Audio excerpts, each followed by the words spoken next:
Hi everybody. In this tutorial, I'm going to show you how to start a quiz using Socrative.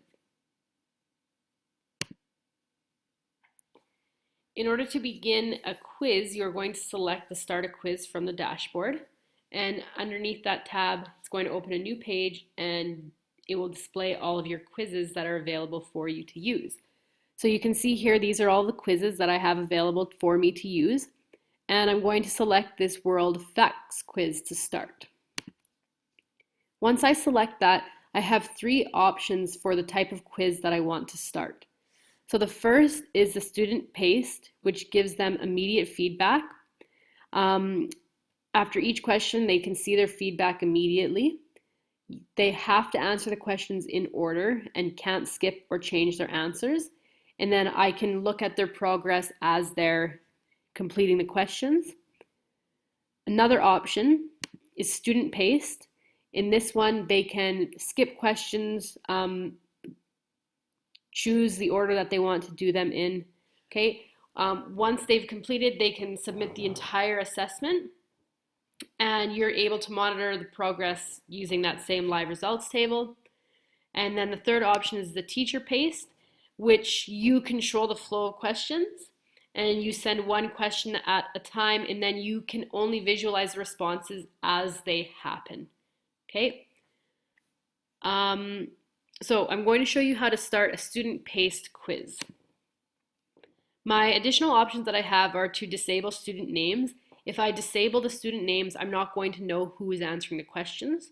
Now that may or may not be important to you depending on the purpose and the reason why you're doing the quiz. Okay, the randomized question order, that means that each student is going to receive the questions in a random order, which might be helpful in maybe preventing a little bit of cheating or copying if you're worried about that. Randomizing the answer order will switch up the multiple choice options for each student. And then disabling student feedback would obviously prevent them from seeing immediate feedback. Okay, so you can obviously switch these to be yes, depending on your needs. But I'm going to start the quiz as is. So I'm going to select start, and then I'm going to show you how a student is going to get started with this same quiz. Okay, so I've selected start. You can see that I have no students right now, and you can see the live results is active. Okay, so if I switch over to the student view screen, the student is going to log in. Now this is where they have to enter that teacher's room code from the dashboard. And then they can join room. Once they join room, they're going to enter their name. Okay, it might be helpful for students to have their first name and maybe their last initial. And then right away, the quiz pops up. Okay, as students answer, you can see that the explanation pops up as they answer incorrectly. Even if they answer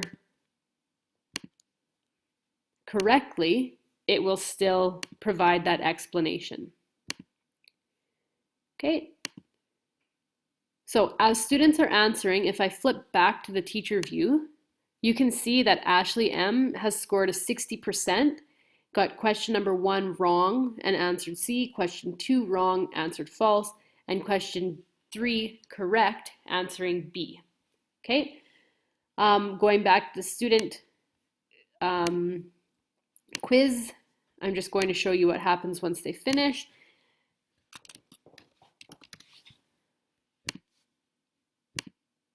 Once they finish, it just tells them that you've completed the current activity and you're waiting for the teacher. Okay, as a teacher, I can see that they are now finished, and I'm going to select finish for the quiz, and this menu is going to pop up. Okay, if I select view chart, it's going to give me this same chart. If I select report, I can select the reports button, and it's going to give me the option of downloading a whole class Excel document, individual student PDFs, or question-specific PDFs. So I'm going to show you how to do all of these reports in another video. So if you're done with the quiz, you can select exit, and it takes you back to that home page.